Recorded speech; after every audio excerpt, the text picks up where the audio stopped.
నమస్తే, welcome to whistle. ఇవాల్టి మన అతిథి సయ్యద్ రఫీ గారు. పౌర సమాజం నుంచి కొన్ని విషయాలు ప్రజలకు అవగాహన కోసం విజిల్ స్టూడియోకి విచ్చేసారు, మాట్లాడిపోతూ ఉన్నారు. సార్తో మాట్లాడదాం. నమస్తే సార్. నమస్తే సార్, జంతర్ మంతర్ వద్ద గత 12-13 రోజులుగా కాక్రోచ్ పార్టీ వ్యవస్థాపకులు ధర్నా చేస్తూ ఉన్నారు. ఆ పార్టీకి సపోర్ట్ చేస్తున్న వాళ్ళు, వాళ్ళ నిరసన తెలియజేయడానికి సపోర్ట్ చేస్తున్న వాళ్ళు కూడా చాలామంది అక్కడికి వచ్చి పెద్ద ఎత్తున వారి నిరసన ప్రదర్శన జరుగుతుంది. అధికార పార్టీ కానీ ప్రతిపక్ష పార్టీ కానీ ఆ శిబిరాన్ని సందర్శించడం, వాళ్ళతో మాట్లాడడం జరగలేదు ఇప్పటి వరకు.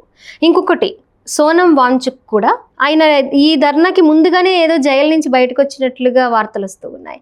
ఏంటి సార్, మరి వాళ్ళిద్దరూ కలిసి ధర్నా చేస్తూ ఉన్నా కూడా అధికార పక్షం ప్రతిపక్షం మౌనం ఎందుకు వహిస్తుంది? ఇక్కడ మనం చెప్పుకోవాల్సిన విషయం ఏంటంటే, కాక్రోచ్ జనతా పార్టీ అనేది ఒక రాజకీయ పార్టీ కాదు. అది పార్టీ అని పెట్టినా వాళ్ళు ఎన్నికల్లో పోటీ చేయం మేము, ఈ ప్రజా సమస్యల మీద కొన్ని వాళ్ళ 5 డిమాండ్స్ ఏవో పెట్టారు ఆ పార్టీ నిర్మాణంలో. వాటి సాధన కోసం, ప్రజల్లో అవేర్నెస్ తీసుకురావడం కోసం ఈ సంస్థను పెట్టాం. వాళ్ళు ఏదంటే ప్యారడీగా Bharatiya Janata party, cockroach Janata party అనేదాన్ని పెట్టారు.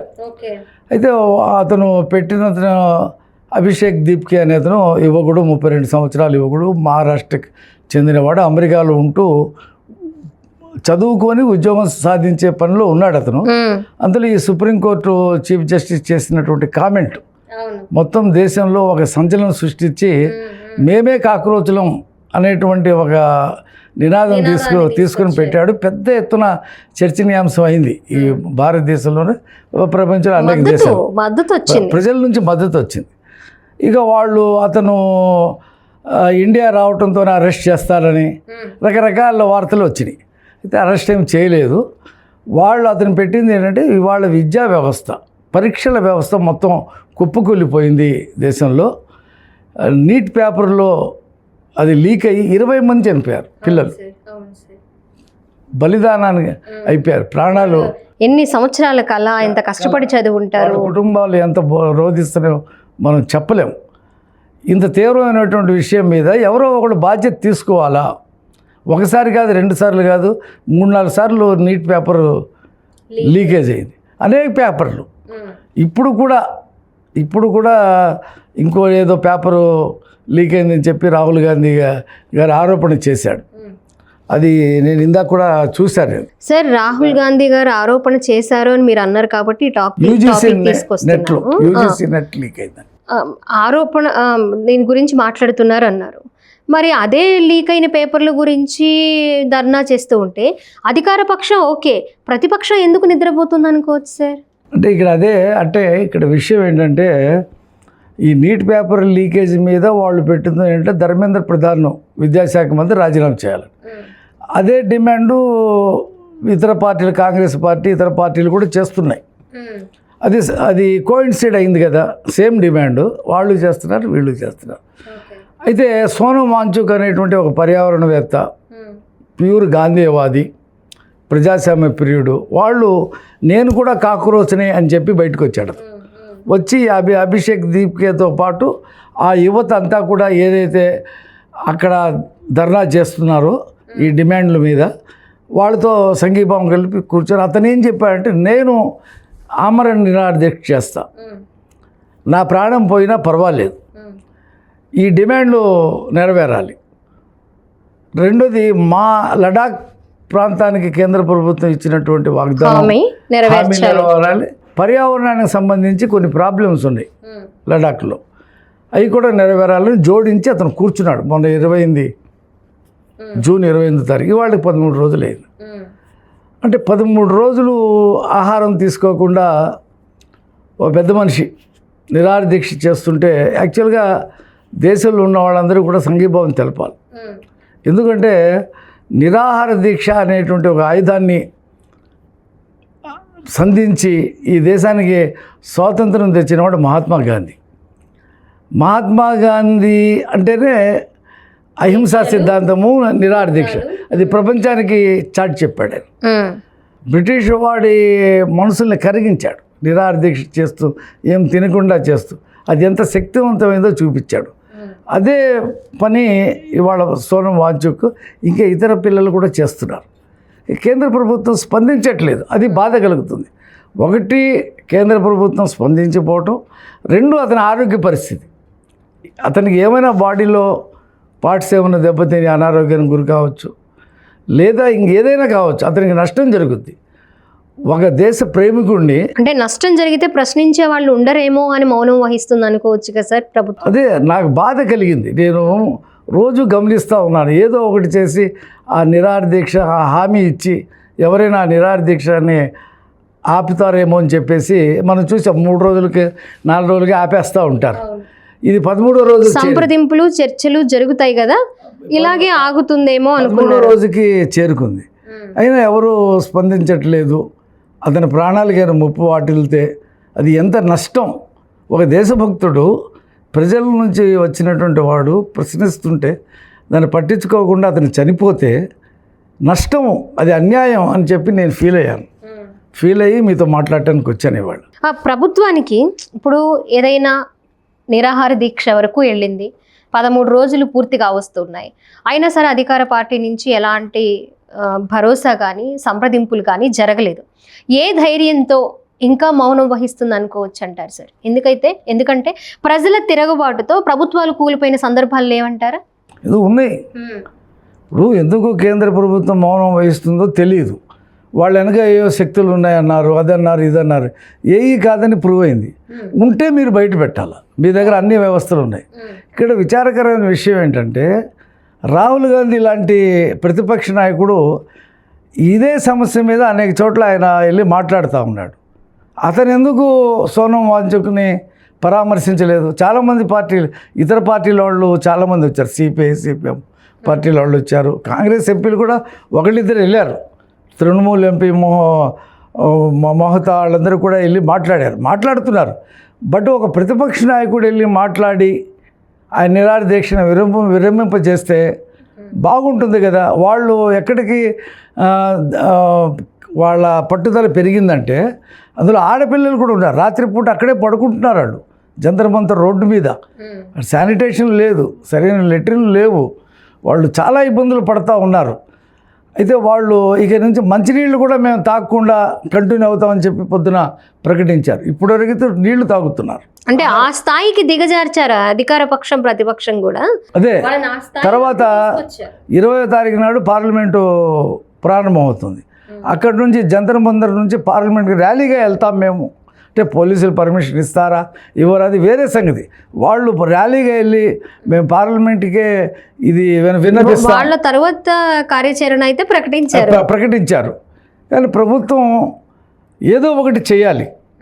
ఇప్పుడు ఎవరో ఒకటి బాధ్యత తీసుకోవాలి కదా. 20 మంది పిల్లలు నీటిలో చనిపోయారు. మళ్ళీ తర్వాత మహారాష్ట్రలో ఈ టీచర్కి సంబంధించిన టెట్ పేపర్ లీక్ అయింది. యూజీసీ ఎన్ఈటీ కూడా లీక్ అయిందని చెప్పి రాహుల్ గాంధీ ఆరోపించాడు. వరుస లీకేజీలు జరుగుతూ ఉన్నాయి. ఈ లీకేజీలు జరుగుతున్న మీద ప్రభుత్వం ఎవరో ఒకళ్ళని బాధ్యత వహించాలి. ప్రభుత్వం ఎవరో ఒకళ్ళని దాని మీద మాట్లాడించాలి. చేయకుండా ఇలాగ గమ్మును కూర్చోవటం అంటే ఒక వ్యక్తి ప్రాణం పోతుంది. అతని దాని నుంచి వెనక్కి రాడు. అతను క్లియర్గా చెప్పాడు సోనం వాంచుక్, నా ప్రాణం పోయినా సరే మా డిమాండ్లు నెరవేరే వరకు నేను ఇలాగే ఉంటానన్నాడు. మరి అతను ప్రాణం పోయిందనుకోండి, మరి ఎవరికి నష్టం? దేశానికి నష్టం కదా. మరి ఒక గొప్ప నాయకుడిని మనం కోల్పోతాం కదా. ఒక న్యాయమైన సమస్య మీద న్యాయబద్ధంగా పోరాటం చేస్తుంటే పట్టించుకోకపోవడం అనేది ఏ విధంగా చూడాలంటారు సార్?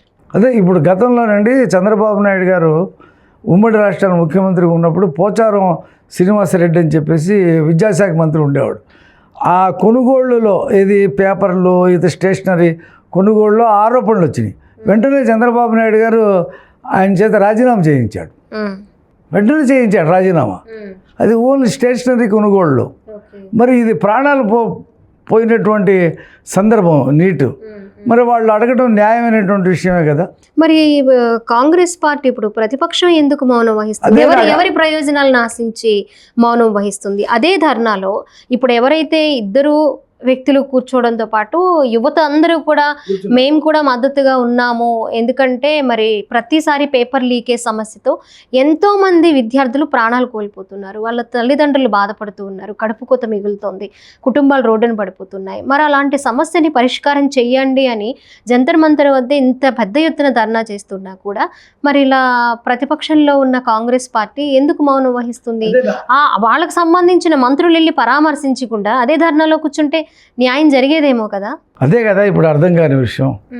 ఇప్పుడు నేషనల్ మీడియా అయితే చూపించట్లేదు, సోషల్ మీడియాలో చూస్తున్నాం. ఏది కాక్రోచ్ జనతా పార్టీ చేస్తున్నటువంటి ధర్నా కానీ, వాంచ్ చేస్తున్నటువంటి నిరాదీక్ష కానీ సోషల్ మీడియానే చూపిస్తుంది. యూట్యూబ్, ఫేస్బుక్, ఇన్స్టాగ్రామ్ దాంట్లోనే చూస్తున్నాం.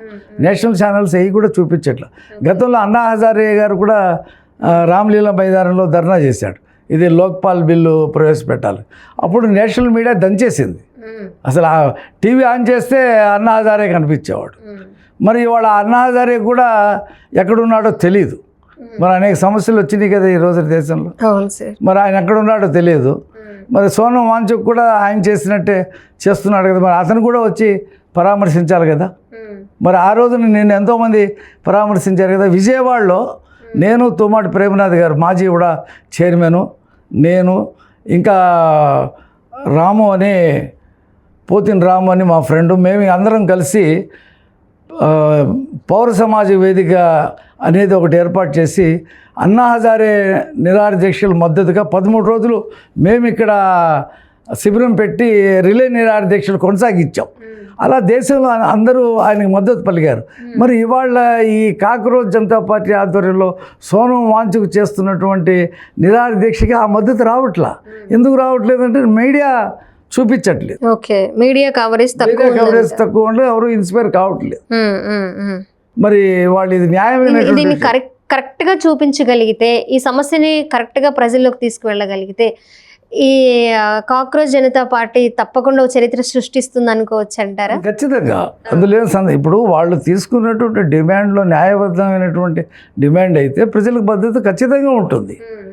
ఇప్పుడు వాళ్ళు ఏమంటున్నారు, ఎవరో ఒకళ్ళు బాధ్యత తీసుకోండి, ఈ విద్యా వ్యవస్థలోని లోపాలని, తరచూ వరుసగా జరుగుతున్నటువంటి లీకేజీలు ఇవన్నీ కూడా మీరు ఎవరో కూడా బాధ్యత తీసుకొని రాజీనామా చేయండి అని అడుగుతున్నారు. తప్పేముంది? భారతదేశంలో అనేక మంది మంత్రులు అనేక ఆరోపణల మీద రాజీనామాలు చేశారు. లాల్ బహదూర్ శాస్త్రి రైలు ప్రమాదం జరిగిన వెంటనే దానికి నేను రైల్వే మంత్రిగా ఉంటాం న్యాయం కాదని చెప్పి ఆయన రాజీనామా చేశాడు. అంటే రైలు ప్రమాదం జరిగితే లాల్ బహదూర్ శాస్త్రిలు అక్కడ సిగ్నల్ ఆపరేట్ చేయటమో లేదా డ్రైవర్గా పనిచేయటమో కాదు, నైతిక బాధ్యత. అది మనం ఆదర్శంగా చెప్పుకుంటాం. అలాంటి దేశంలో మనం ఉన్నాం, అలాంటి ప్రజాస్వామ్యంలో మనం ఉన్నాం. ఇంత పెద్ద సంఘటనలు జరుగుతున్న బాధ్యత వహించకుండా ఉండటం అంటే అది ప్రజల్ని ఆగ్రహానికి గురి చేస్తుందని నేను ఫీల్ అవుతున్నాను. ఇప్పుడు ప్రతిపక్ష పార్టీ అంటే ప్రజా సమస్యలపై ప్రభుత్వం మీద పోరాటం చేయాల్సిన స్థానం అది.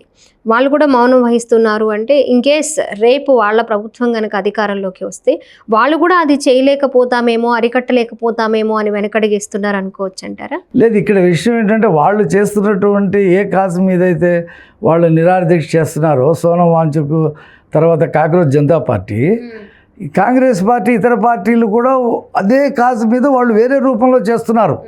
వాళ్ళ విద్యార్థి విభాగాలు, యువజన విభాగాలు వాళ్ళు కూడా చేస్తున్నారు. కాజ్ ఒకటే, బట్ ఎందుకు క్లబ్ కావట్లేదు అనేది ఒక పాయింట్ అయితే, కనీసం ప్రతిపక్ష నాయకుడు రాహుల్ గాంధీ వెళ్ళి పరామర్శించవచ్చు కదా, మాట్లాడవచ్చు కదా. అది ఎందుకు జరగట్లేదు? అతను మద్దతు ప్రకటిస్తే అది నేషనల్ న్యూస్లో వార్తల్లోకి వస్తుంది, ఖచ్చితంగా చూపించవలసిన పరిస్థితి ఉంటుంది కదా. ఇప్పుడు పోనీ ఆ ఉద్యమం వెనక ఏమైనా మీకు అనుమానాలు ఉంటే చెప్పండి, మౌనం వహిస్తే ఎలాగా? అది నేను అడుగుతున్నటువంటి ప్రశ్న. ఓకే సార్, ఇప్పుడు అధికార పక్షం అలాగే ప్రతిపక్షం కూడా, ప్రతిపక్షం మద్దతు తెలుపుతూ అధికార పక్షం స్పందించాలి, ఏదైతే న్యాయబద్ధంగా పోరాటం చేస్తూ ఉన్నారో దానికి బాధ్యత వహించి వాళ్ళ డిమాండ్ ఏదైతే ఉందో అది జరగాలని మేము కూడా కోరుకుంటున్నాం. అంటే ఇక్కడ ఒక పాయింట్ ఉందండి స్వాతి గారు. ఇప్పుడు నాయకులు ఎక్కడి నుంచి పుట్టుకొస్తారు? ఉద్యమాల నుంచి పుట్టుకొస్తారు. ఇప్పుడు అభిషేక్ దీప్కే ఎక్కడవాడు మనకు తెలియదు.